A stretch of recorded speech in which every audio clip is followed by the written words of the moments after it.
দুনিয়ার সামান্য আরাম আয়েশের জন্য রাত দিন 24 ঘন্টা রোদ নাই, বৃষ্টি নাই, ঝড় নাই, তুফান নাই, কত পরিশ্রম করি, ঠিক কিনা বলেন?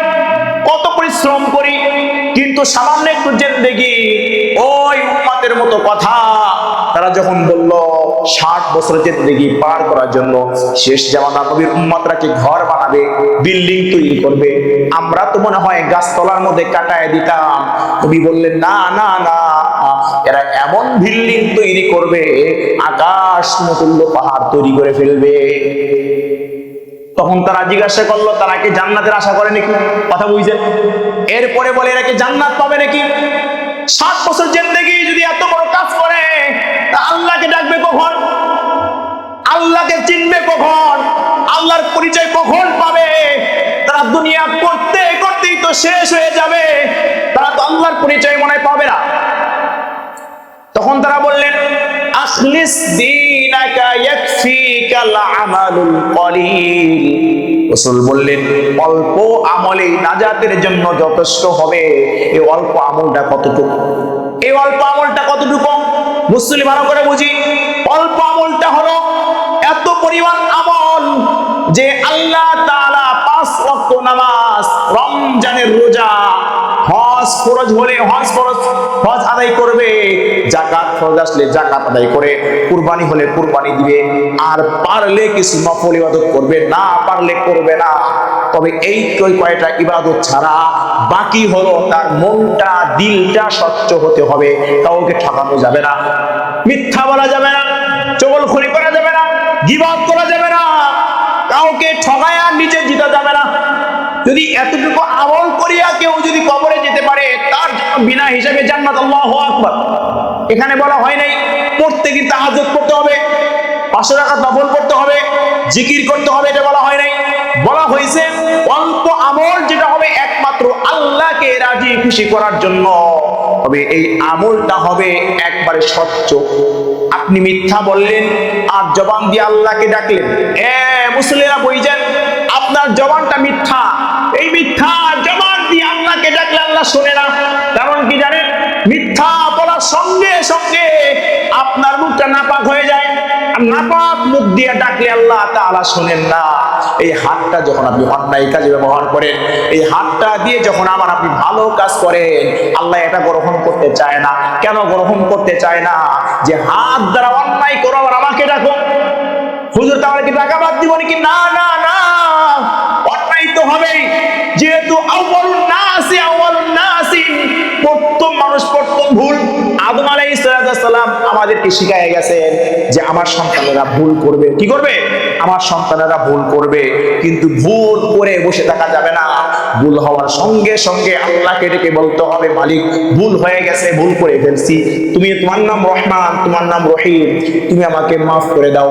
আল্লাহ তাআলা বলে, লা তাকনাতু মির রাহমাতিল্লাহ, আমার রহমত থেকে নৈরাশ হইও না। বান্দা যত অন্যায় করো না কেন, আমি আল্লাহকে ডাকো, আমি আল্লাহ তাআলা তোমার জিন্দেগির সমস্ত গুনাহ মাফ করে দিব। মুসল্লিরা, এই তো রমজান চলে গেল। প্রথম রমজানে বলেছে, আসেন মুসল্লিরা, আসেন, রোজা রাখেন, তারাবি পড়েন। যারা আমার কথা বা উলামায়ে কেরামের কথা, মুসল্লিদের কথা শুনে রোজা রাখছিল, সেহারি খাইছিল, তারাবি পড়ছিল, এদেরও তো মাসটা গেছে। আর যারা রাখে না, এদের জন্য মাস রয়ে গেছে। কি বলেন? জোরে বলেন কথাটা। যারা রোজা রাখছে ওদের জন্য কি রমজান মাস পার হয়েছে, আর যারা রোজা রাখে না তাদের জন্য পার হয় নাই। এমনটা নাকি বিষয়টা? বিষয়টা এমন যে 30 দিন পার হয়ে গেছে, যে রোজা রাখছে সে রোজা রাইখা পার করলো, আর যে রোজা রাখে নাই তারটাও চলে গেল।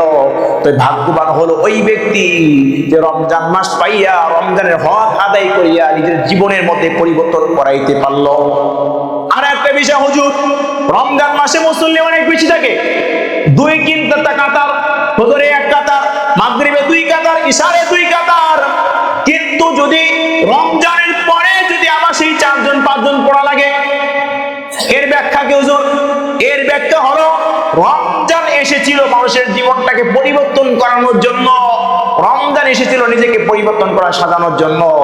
তবে রমজান আসার পরেও যদি কেউ পরিবর্তন না হয়, তাহলে বোঝা গেল রমজান আসছিল পরিবর্তন করানোর জন্য, কিন্তু রমজান পাওয়ার পরেও আমি পরিবর্তন হতে পারলাম না। কারণ কি? দেখবেন রমজান মাসে একটা ভদ্রলোক, শিক্ষিত লোক, যা সুস্থ মানুষ, ও চাইলে কিন্তু রাস্তার মধ্যে ওপেনে সিগারেট খাইতে পারে না। পারে? কেন পারে না? খাওয়া কিন্তু যায়। কেন খায় না? যে সবাই রোজা আছে, আমি ওপেনে যদি সিগারেট খাই মানুষ আমাকে খারাপ বলবে। অনেক মানুষ রোজা রাখে, সারাদিন পানি খায় না, পান খায় না, সিগারেট কিছুই খায় না। অনেকে যদি আবার খায়, দেখবেন চায়ের দোকানে পর্দা লাগায় খায়, বলে ওদের কি আল্লাহ দেখে নাই? জোরে বলেন। যারা রমজান মাসের দুপুরের সময় চায়ের দোকানে লাল কাপড় নিশানা লাগায় চা খাইছে, আল্লাহ দেখে নাই? না আল্লাহ অন্ধ? জোরে বলেন। আল্লাহ অন্ধ নাকি? আল্লাহ অন্ধ না। তাহলে আমি বলি, তুমি কেন চায়ের দোকানে কাপড় লাগায় চা খাইলা? আল্লাহ কি অন্ধ নাকি? আল্লাহ অন্ধ না, মুসল্লিরা আল্লাহ অন্ধ না। তবে আল্লাহ তাআলা ওই ব্যক্তির জন্য সাফল্য যে রমজান মাসে রোজা রাখলো। আল্লাহ তাআলা কিয়ামতের ওই ভয়াবহ দিন একটা সুসংবাদ দান করছেন। আল্লাহু আকবার। এই ভয়াবহ দিন চিটিয়াল ময়দান, সূর্যটা আধ হাত উপরে মাত্র।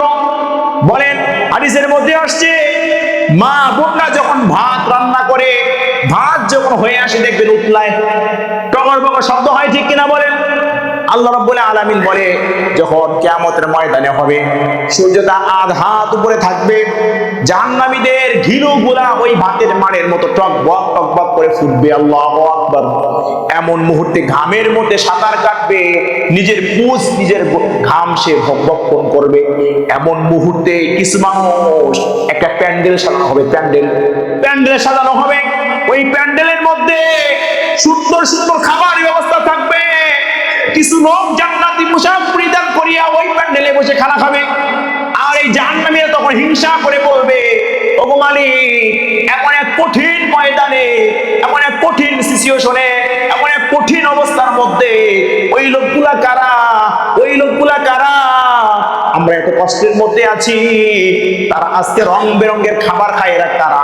আল্লাহ তাআলা তখন ডাক দিয়ে বলবে, তোমরা চায়ের দোকানে কাপড় লাগায়া চা খাইছিলা, আর এই বান্দাগুলা চা খায় নাই, এই বান্দাগুলা কষ্ট করিয়া সারাদিন রোদের মধ্যে কাজ করে রোজা ছাড়ে নাই। তাহলে কি আমি আল্লাহ তাআলা তোমাদেরকে যেভাবে চায়ের দোকানে চা খাইছো, ঘরের মধ্যে ভাত খাইছো, পানি খাইছো, আমার এই বান্দাগুলা চাইলে খাইতে পারতো, কিন্তু আমি আল্লাহর ভয়ে খাই নাই। আমি আল্লাহ তাআলা উত্তম পুরস্কারকে দান করলাম, এদেরকে জান্নাতি বাগান সাজায়া আমি আল্লাহ তাআলা নিজ হাতে রোজাদারকে খানা খাওয়াইব। আল্লাহু আকবার। আমি আল্লাহ তাআলা আজ রোজাদারকে খানা খাওয়াইব। বলেন, আল্লাহ তাআলা যদি নিজ হাতে খানা খাওয়ায়, এটা কি সৌভাগ্যের ব্যাপার কিনা বলেন? দুনিয়ার মধ্যে সমস্ত ইবাদতের পুরস্কার আল্লাহ তাআলা দিবেন ফেরেশতার মাধ্যমে। কার মাধ্যমে বলেন? ফেরেশতার মাধ্যমে। একমাত্র রোজার ফজিলতের সওয়াব আল্লাহ তাআলা নিজ হাতে দান করবেন। কে হাতে বলেন? আল্লাহ তাআলা নিজ হাতে দান করবেন। আল্লাহ তাআলা নিজে কুদরতি হাত দিয়া রোজাদারকে খানা খাওয়াবেন। এর চাইতে সৌভাগ্যের ব্যাপার আর কি হইতে পারে? এই জন্য বলতেছিলাম, যারা রোজা রাখছে এদের জন্য মাস চলে গেছে, যারা রোজা রাখে নাই এদের জন্য মাসটা চলে গেছে। পার্থক্য হলো, কিয়ামতের ওই দিন আল্লাহ তাআলা নিজ হাতে খানা খাইবে, আর কেউ জাহান্নামের ওই ময়দানে দৌড়াইতে থাকবে। এটাই পার্থক্য, এটাই পার্থক্য। দেখবেন রমজান মাস চলে গেল, আগামীকাল ঈদের নামাজ হয়ে যাবে। সমাজের মধ্যে যারা নামাজ পড়ে নাই, যারা রোজা রাখে নাই, যারা রোজার তো রাখেই নাই, রোজা নিয়ে অনেক কটূক্তি কথাবার্তা বলছে, এরাই দেখবেন ঈদগাহ ময়দানে হরেক রকমের জামা পরিয়ে যাবে, ঠিক না? বিশাল ঈদ মনে হয়। এই তোর জামা কয় টাকা দিয়ে কিনছিস? কয় 10,000, 10 টাকা। তোরটা কত? ভালোই লাগতেছে। জুতা, মোজা, টাই, প্যান্ট পরিয়া, নতুন টুপি পরিয়া ঈদগাহ ময়দানে যাইয়া যাই নামাজিটা ইমাম সাহেবের পিছনে বিছাইয়া, বিশাল নামাজ, বিশাল নামাজি, অথচ ফজর নামাজ পড়ে নাই। ঈদের নামাজ পড়ে নাই। ঈদের দিন ফজর নামাজ পড়ে নাই, কিন্তু ওই ঈদগাহ ময়দানে চলে গেছে ঈদের নামাজ পড়ার জন্য। বলেন, ঈদের নামাজ কি ফরজ? জোরে বলেন না, জোরে বলেন, ঈদের নামাজ কি ফরজ? কোন হাদিসে, কোন কোরআনে কি আছে যে ঈদের দিন নতুন জামা কিনতে হবে? কোথাও আছে বলেন তো? কে বলতে পারেন নাকি? কোন হুজুর বলতে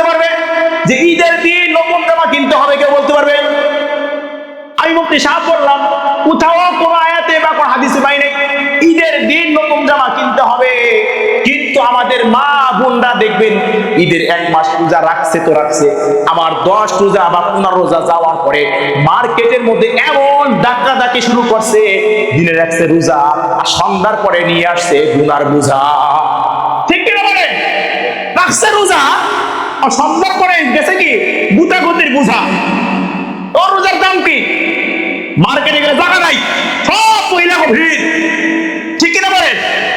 যেই মহিলাটা রোজা রাখিয়া উঁচু করিয়া মার্কেটে ধাক্কাধাক্কি করলো, রোজার দাম কেউ, রোজা নেই কি হবে?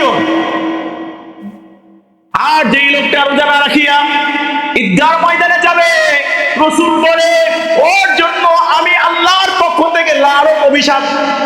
আর ঈদের নামাজ তো ওই ব্যক্তির জন্য, ঈদের নামাজ তো ওই ব্যক্তির জন্য যে 30টা রোজা রাখছে, ইফতারি করছে, সেহারি খাইছে, ওই ব্যক্তির জন্য ঈদের নামাজ।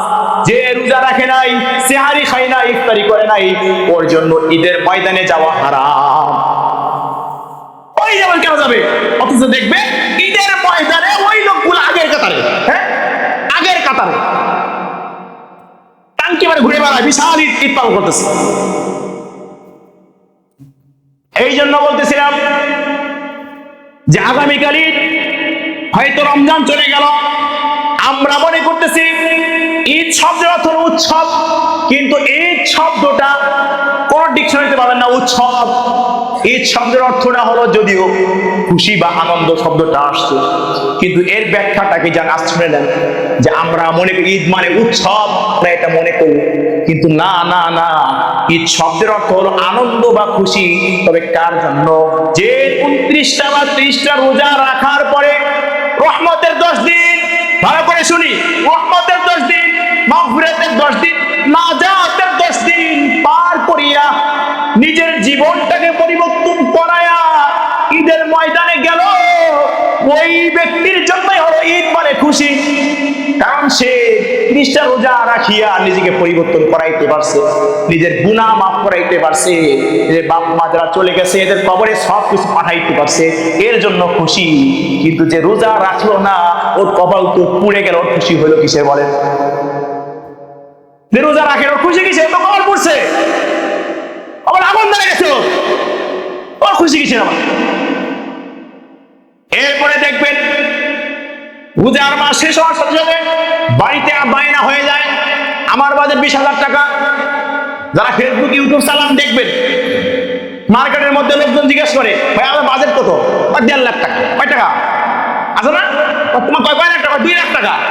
আর একজন দেখা করো আমার বাজেট অনেক টাকা, দুবাই যুদ্ধের কারণে আমার কি পোশাক আসে নাই। এক মেয়ে বলতেছে, কি বলতেছে? যে আমার পোশাক অর্ডার করা হয়েছে দুবাইতে, যুদ্ধের কারণে পোশাক আসতে পারে না। এ বলতেছে ঈদের ঈদ পোশাক আসে, সে খুব কষ্ট পেয়েছে, যুদ্ধ লাগছে আর পোশাক আসবে না। কপাল পড়া, চিন্তা করেন, যুদ্ধ লাগছে, মুসলমান করতেছে, আর ও দুঃখ করতেছে কি আমার পোশাক দুবারই এয়ারপোর্টে আটকে গেছে, আমার ঈদ হবে। এই তো মুসলমানের অবস্থা, এই তো ঈদ। এই জন্য ঈদের জন্য নতুন পোশাক কিনতে হবে, কোনো কিতাবে নাই, কোনো হাদিসে নাই। ঈদের সময় আসছে, খুশি যতটুকু পারো সাধ্য অনুযায়ী, বুঝেন, সাধ্য অনুযায়ী নিজের ঈদকে মেসেজ করিয়া পোশাক পারলে ক্রয় করো, আর না পারলে যেই পোশাক গুলা তোমার আছে এর মধ্যে একটা পোশাক যে তোমার কাছে ভালো লাগে, পছন্দ হয়, এটা পরিষ্কার করিয়া লন্ডি করিয়া ঈদের ময়দানে চলে যাও, গুনাহ হবে না। কি হবে না? গুনাহ হবে না। কিনতে হবে এমন কথা কোথাও নাই। পারলে কেন, না পারলে না কেন, তোমার যে পোশাকগুলো আছে উত্তম পোশাক পরিধান করিয়া ঈদের ময়দানে চলে যাও। আল্লাহ তাআলা বলেন, লা ইয়ানালুল্লাহু লুহুমুহা ওয়ালা দিমাউহা ওয়ালাকিন ইয়ানালুহু তাকওয়া মিনকুম। আল্লাহ তাআলা চেহারা দেখবেন না, কি দেখবেন না বলেন? চেহারা দেখবেন না, ফর্সা না কালা, উঁচা লম্বা দেখবেন না, খাটো না বেটো, কোন বংশে তাও দেখবি, সাত বংশে, মোল্লা বংশে না ভৈর বংশে দেখবে নাকি, এটাও দেখবে না। আল্লাহ দেখবে তোমার মনের অবস্থাটা কেমন, দিলটা কেমন, এটা আল্লাহ তাআলা দেখবে। 30 রোজা রাখার পরে ঈদগাহর ময়দানে যেই ব্যক্তি যাবে, ওর চোখে তো পানি থাকবে যে ঈদগাহ নামাজে যাচ্ছি, আমি নাকি আমার নিজের গুনাহ মাফ করাইতে আনতে পারি, নাকি আবার গুনাহ নিয়ে আবার বসা শুরু করতে পারি। রমজান ঈদ মানে কি বছর শেষ, যে আগামী বছর দেখবেন ব্যবসা যারা করে, যখন ব্যবসা শুরু হয় একটা খাতা বানায়, ঠিক কিনা বলেন? একটা খাতা বানায়, আবার বছর শেষ আমার খাতা ক্লোজ করে, ঠিক কিনা বলেন? মুসলমান যখন ঈদ শুরু হয় তার বছর শুরু হয়, ঈদ শেষ হয় বছর শেষ হয়, যে এক বছর আমি কি আমার খাতা শেষ হয়ে গেল, আগামী বছর ঈদের পরে নতুন খাতা শুরু হবে, তা আমার এই এক বছরের খাতা ক্লোজ করে আমি দেখি কতটুকু গুনাহ আর কতটুকু নেকি। এটা হলো মুসলমানের খাতা। খাতা ক্লোজ করার সময় এটার কোনো কি নাই, সময় নাই, ধান্দাই নাই, ধান্দাই নাই। আল্লাহ আমাদের সকলকে বোঝার তৌফিক দান, আমিন। তাহলে আমরা ঈদের ময়দানে যাব, অবশ্যই অবশ্যই যাব, কিন্তু ফজর নামাজ কাজা করিয়া যদি ঈদের ময়দানে যান তাহলে আমরা ঈদের নামাজ পড়তে তোরা। ঈদের নামাজ হলো কি ফরজ, ওয়াজিব। কার জন্য? সবার জন্য না, আবার বুঝদের জন্য। এই জন্য আমরা সকলে আল্লাহর কাছে তওবা করি, ইস্তেগফার করি, আল্লাহ রমজান শেষ হয়ে গেল, আজকে যারা মুসল্লিরা আসছেন প্রতিজ্ঞা করেন যে রমজানের পরে ইনশাআল্লাহ 5 ওয়াক্ত নামাজ মসজিদে আদায় করব। হাত দেখান আল্লাহরে, আরে আমার দেয়া লাভ নাই, আল্লাহর দেখান অবশ্যই। কারণ আগামী রমজান ভাই পাবো কি পাবো না জানা নাই, এক নিঃশ্বাস করে দেবো। যুবকরা যারা আছে এরা মনে করতেছে আমার বয়স 30, কেবল 32, কেবল 25, আমরা তো আরো কি, আমাদের থাকার বয়স 60-70 হয়ে গেছে, আমরা তো মেলা দিবাস পারি, তা কয়দিন পরে তো এখন যা, এই কথা সুযোগ আছে? সুযোগ আছে নাকি? এই যে ঈদের সময় কত অ্যাক্সিডেন্ট মারা গেল, ট্রেন অ্যাক্সিডেন্ট হলো, বাস অ্যাক্সিডেন্ট হলো, এক পরিবারে 17 জন চলে গেল না, 17 জন চলে গেল, চলে গেছে, আজকেও মনে চলে গেছে। এই জন্য কার কখন মৃত্যু হয়ে যায় ভাই জানা নাই। আমরা অবশ্যই গাড়িতে চলাফেরা করি, কত জায়গা চলাফেরা করি, কখন কি হয়ে যায় জানা নাই। আমরা সকলে ইনশাআল্লাহ রমজানে যে নামাজ পড়ছি রমজানের পরেও নামাজ পড়বো নাকি ইনশাআল্লাহ।